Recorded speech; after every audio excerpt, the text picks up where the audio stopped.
والصلاة والسلام على من لا نبي بعده أما بعد فأعوذ بالله من الشيطان الرجيم بسم الله الرحمن الرحيم قد أفلح من زكاها وقد خاب من دساها وقال رسول الله صلى الله عليه وسلم كلمتان حبيبتان للرحمن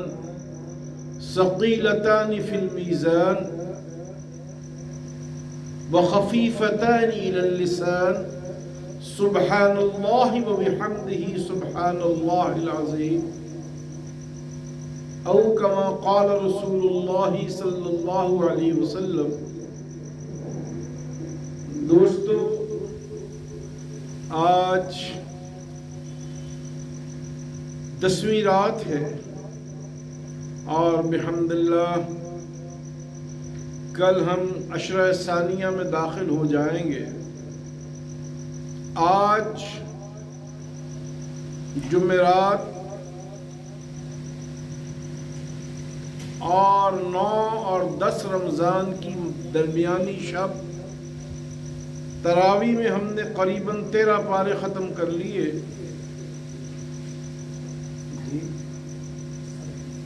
13.5 پارے ختم کر لیے. لب لباب اور ماحصل آج تمام دن کی کیفیات کا یہ تھا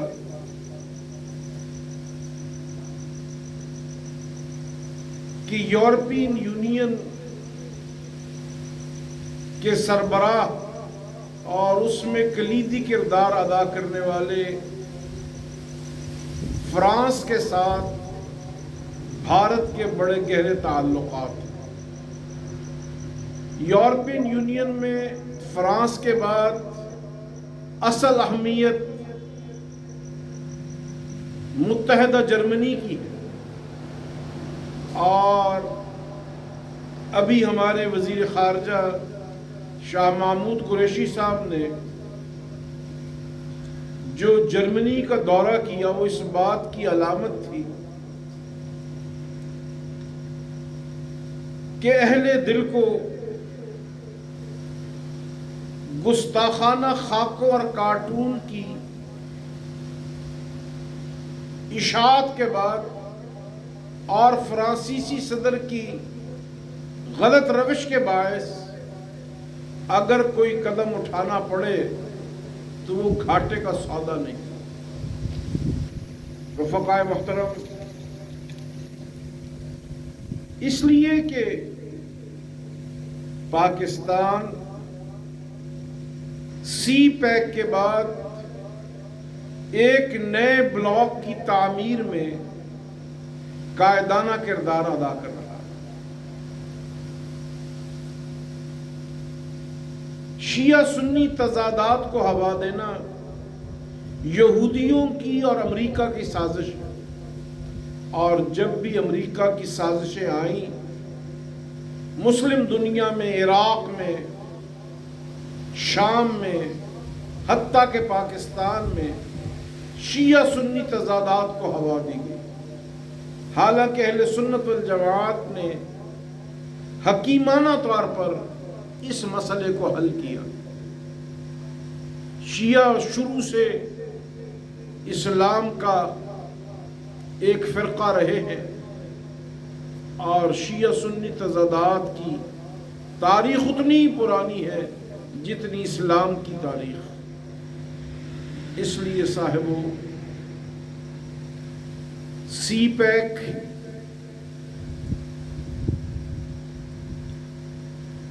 اب ہو رہا ہے اور آج سے 45 سال پہلے ہمارے سابق صدر ایوب خان نے ترکی ایران کے ساتھ مل کر RCD کا منصوبہ بنایا تھا. سی پیک اسی RCD منصوبے کا احیاء ہے، اور اگر چین، پاکستان، ایران، ترکی مل کر ایک طاقت بنتے ہیں تو نہ ہمیں یورپین یونین کی ضرورت رہے گی اور نہ ہی امریکہ کو دنیا میں اس انداز کو آگے بڑھانے کی ضرورت پیش آئے گی۔ آج ہماری سیاست کو تدبر اور سنجیدگی کی ضرورت ہے۔ مجھے افسوس ہے مولانا فضل الرحمان صاحب کی گندی سیاست پر کہ انہوں نے سعد رضوی کی رہائی نہ ہونے پر رات کو 11 بجے پرسوں رات پریس کانفرنس کی اور تحریک لبیک والوں کو کہا کہ اپنی لاشیں اسلام آباد لے آؤ۔ مجھے اپنے حضرت مرشد پاک حضرت مولانا عبید اللہ انور رحمۃ اللہ تعالی علیہ کا وہ فرمان یاد آیا جس میں ان کی خواہش تھی کہ فضل الرحمان ان سے بانک پن، سنجیدگی اور معاملات میں سنجیدگی کا رویہ سیکھ لے۔ بدقسمتی سے فضل الرحمان صاحب نے ساری عمر اکارت کر دی اور علماء دیوبند کے سر پر ایک قلم کا ٹیکا بن کے رہ گئے۔ میں یہ سمجھتا ہوں ان حالات میں عمران خان کا اقتدار اگرچہ گورننس کی بہت سی خامیوں کا سامنا کیے ہوئے ہے، ساتھ لیے ہوئے ہے، لیکن قومی اسمبلی میں فرانس کے سفیر کو نکالنے کی قرارداد کا پیش کیے جانا ایک بڑے حوصلے اور بڑے تدبر کی بات ہے۔ اس پر اب قومی جماعتوں کو قائدانہ کردار ادا کرنا چاہیے، اور مجھے خوشی ہے کہ قائد حزب اختلاف میاں شہباز شریف صاحب آج رہا ہو چکے ہیں۔ امید ہے کہ اب پاکستانی سیاست میں خاقان عباسی جیسے ناتجربہ کار اور جذبات کے رویے میں بہنے والوں کی بجائے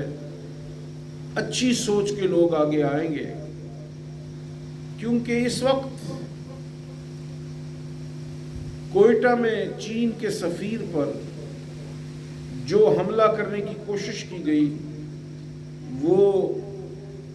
آنے والے دنوں میں چینی صدر کے ممکنہ دورہ پاکستان کو روکنے اور اس کو سبوتاج کرنے کی کوشش ہے۔ حالانکہ ان حالات میں ہمیں سی پیک سے بہت سی امیدیں وابستہ ہیں۔ جمعیت علماء اسلام پاکستان چینی صدر کے ممکنہ دورہ پاکستان پر چینی سفارت خانے کو، چینی سفیر کو اور حکومت چین کو ویلکم کرتی ہے اور یقین دلاتی ہے انشاءاللہ پاکستانی قوم اس نئے سفر میں اور اس نئے بلاک کی تعمیر میں اپنا کردار ادا کرے گی، اور ہماری سیاست میں سب سے پہلے روس سے تعلقات جمعیت علماء اسلام کے مرکز شیراوالے نے بنائے تھے، اور روسی سفیر نے 1968 میں حضرت مولانا عبید اللہ انور رحمۃ اللہ علیہ سے ملاقات کے دوران کہا تھا کہ آپ جغرافیائی طور پر قریب لوگوں کو اپنے قریب کریں۔ حضرت نے اس کی ہاں میں ہاں ملائی، اور حضرت 1978 میں روس کے دارالحکومت ماسکو تشریف لے گئے۔ یہ اس بات کی علامت تھی کہ ماسکو کی جامع مسجد تاتار میں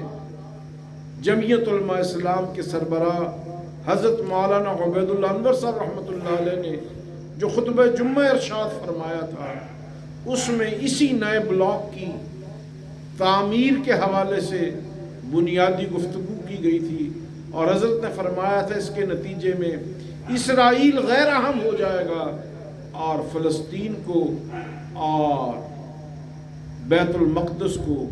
اسرائیل سے پناہ، اسرائیل کی تمام تر ریشہ دوانیوں سے نجات مل جائے گی اور فلسطین آزاد ہوگا انشاءاللہ۔ یہ جو نیا بلاک بننے جا رہا ہے اس سے ہمیں امید ہے کہ اللہ تبارک و تعالیٰ پاکستان کو قائدانہ کردار ادا کرنے کی توفیق عطا فرمائیں گے، اور آئندہ کسی بے غیرت کو آقا نامدار محمد الرسول اللہ صلی اللہ علیہ وآلہ وسلم کی شان میں گستاخی کا حوصلہ نہیں ہوگا۔ اللہ تبارک و تعالیٰ پاکستان کو اسلام کا قلعہ بنائے، اکابرین اہل سنت والجماعت کی آشاؤں کے مطابق اللہ اس ملک کو مملکت خداداد بنا دے۔ ربنا ولا تحملنا ما لا طاقت لنا به واعف عنا واغفر لنا وارحمنا انت مولانا فانصرنا على القوم الكافرين وصلى الله تعالى على خير خلقه محمد وآله وصحبه اجمعين برحمتك يا ارحم الراحمين۔